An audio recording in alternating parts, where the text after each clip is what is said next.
os homens caminham cansados, e lutam, e brigam. Existem ratos na rua, e doenças, e desespero, e dor. Ah, mas a outra cidade, diz o poeta, a outra cidade é linda, a outra cidade é azul e dourada, e uma luz de amor envolve os seus habitantes, que cantam felizes da rua. Não existem ratos, não existe doença, não existe guerra, existe apenas alegria e gratidão ao construtor dessa cidade magnífica. Mas, diz o poeta,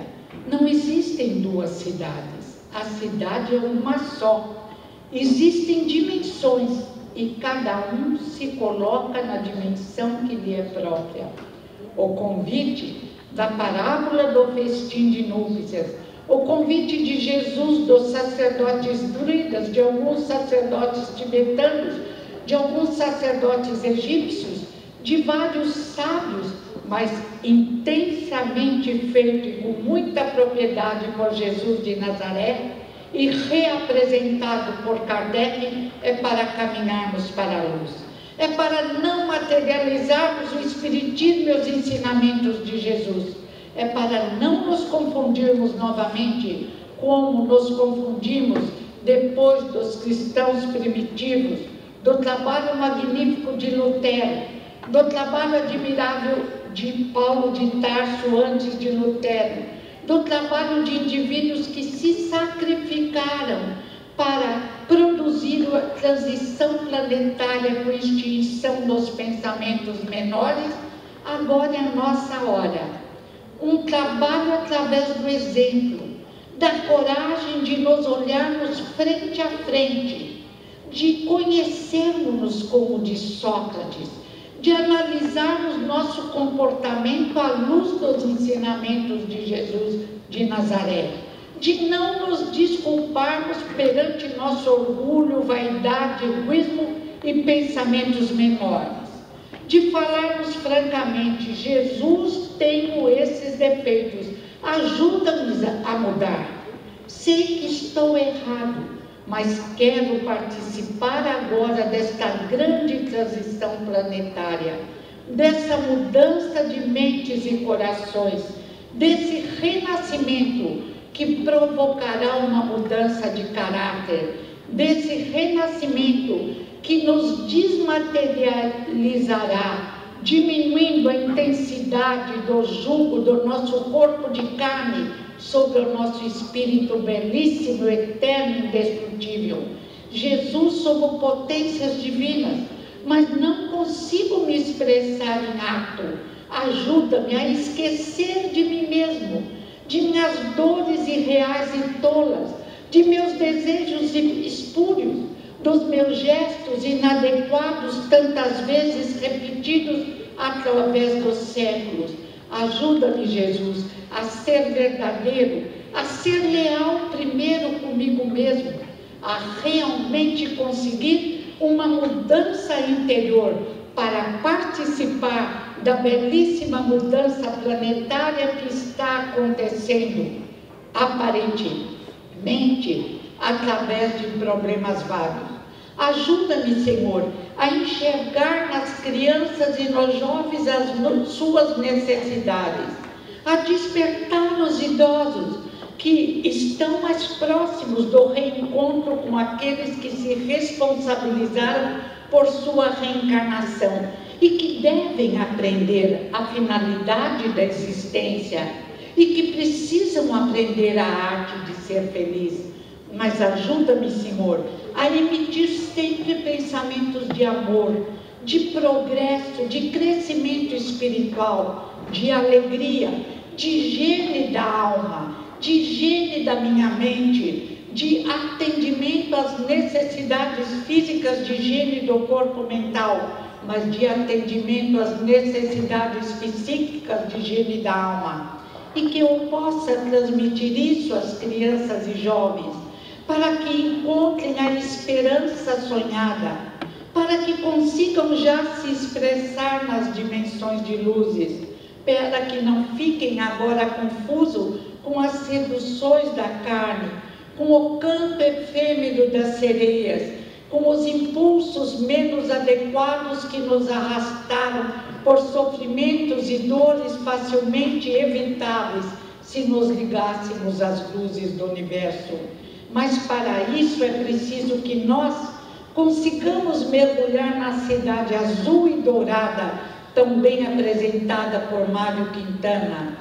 Para isso é preciso que nós exemplifiquemos o nosso crescimento espiritual, que façamos, como aconselha Bezerra de Menezes, plataforma das nossas dificuldades e dores para caminhar rumo à evolução, mostrando através da palavra correta, da emissão de amor, e não se finge uma emissão de amor verdadeiro, do amor verdadeiro ensinado por Jesus de Nazaré e encontrado no coração da maioria dos pais e mães, mas que os pais e mães possam não confundir amor com omissão, possam não confundir atenção com realização de todos os desejos, possam entender com Winnicott, com Vallon, com Anália Franco, com Pestalozzi, com os grandes educadores Maria Montessori, possam entender que o não impede um comportamento errado e uma dor maior, que o não e os limites impedem uma caminhada para o abismo de erros e de dores, que, como diz Winnicott, criança e adolescente que não ouvem não, que ficam entregues a não ter limites, são indivíduos que não se preparam para uma vida em sociedade, em mudança e em transição.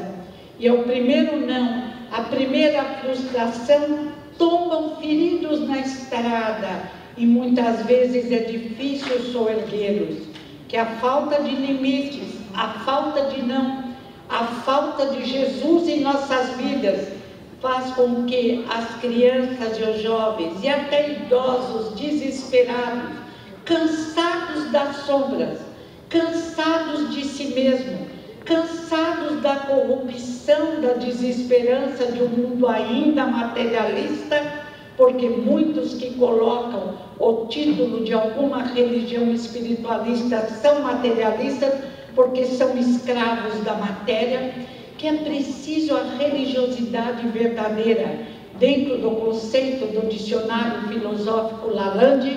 que impulsiona o indivíduo na direção das luzes, que faz com que os jovens se iluminem, com que enxergam uma luz no fim do túnel, com que entendam que é melhor trabalhar como os médicos sem fronteiras,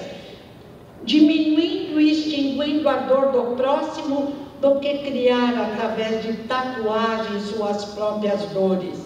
Que é melhor, se desejam morrer, trabalharem, se sacrificarem no amor ao próximo, do que destruírem seu corpo físico, criando os próprios sofrimentos. Os conceitos que convencionamos chamar de espíritas. Essa doutrina magnífica baseada nos ensinamentos de Jesus de Nazaré, o atendimento ao nosso repressor interno, ligado à espiritualidade superior,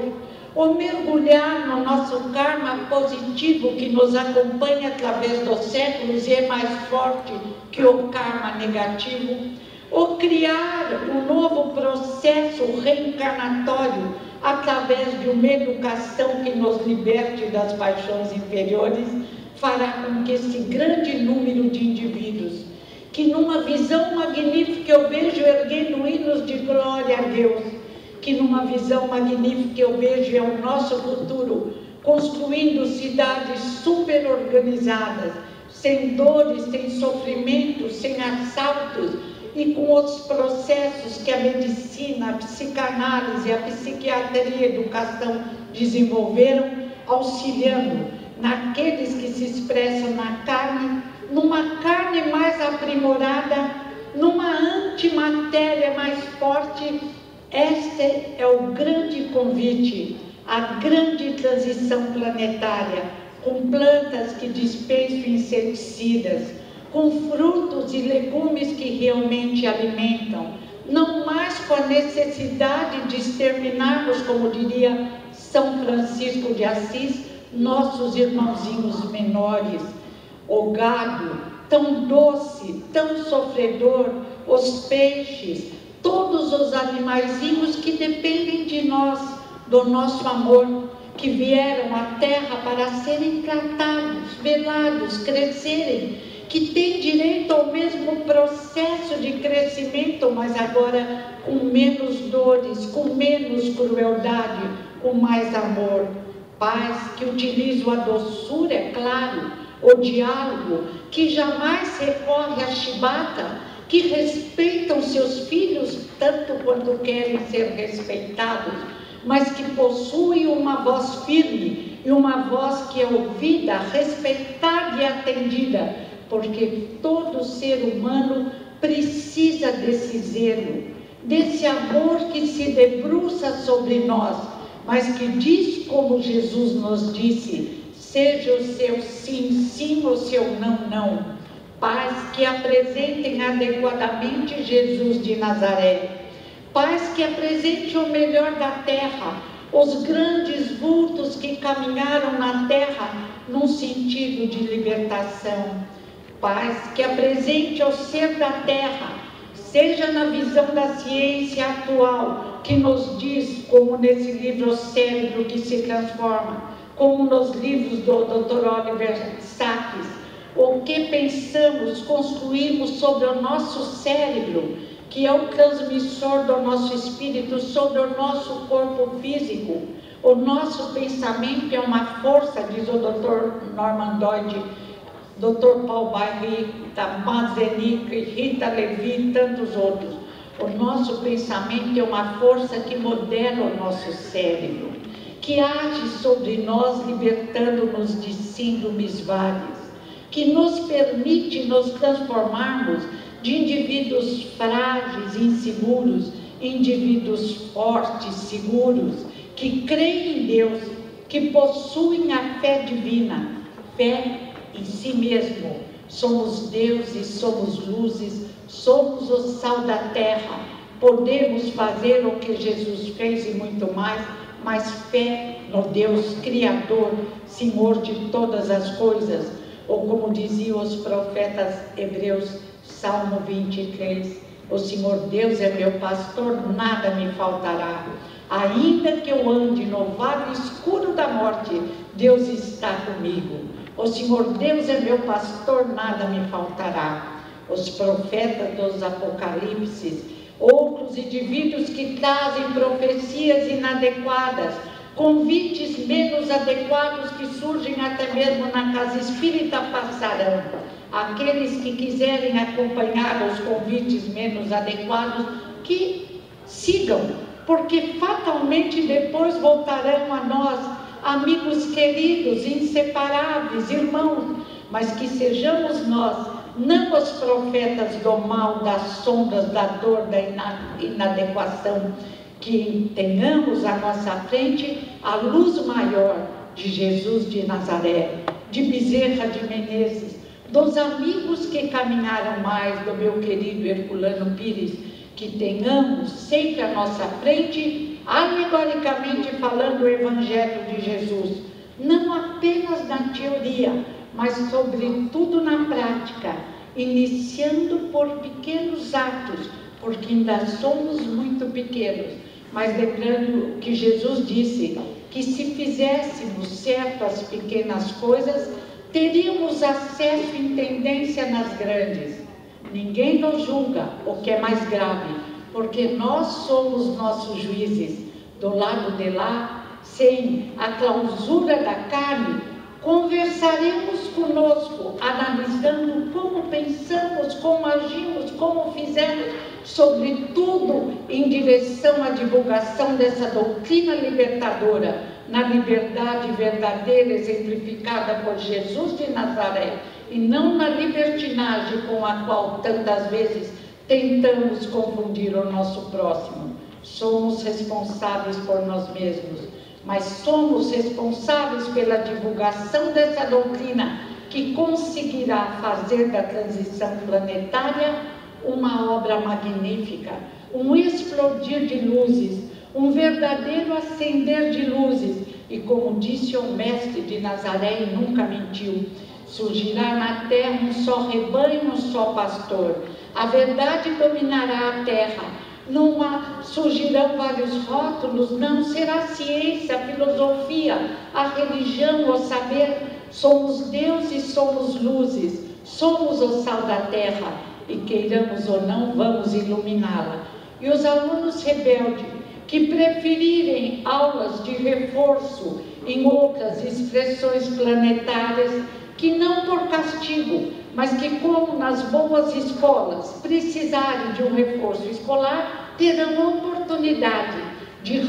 renascerem até em mundos mais primitivos, onde levarão a tecnologia e conseguirão, nas saudades do mundo melhor que deixaram, conseguirão o crescimento espiritual que nos é próprio. O convite é o sorriso aberto, a esperança, a alegria de viver, a certeza de vitória, porque todos, como diz o Livro dos Espíritos, fomos preparados para a vitória e vamos atingi-la. Deus é amor, Deus é luz, é todo poder. Está muito bem explicado na Gênesis, no capítulo sobre tudo Deus e seus atributos. Obrigada, caminhemos para a luz.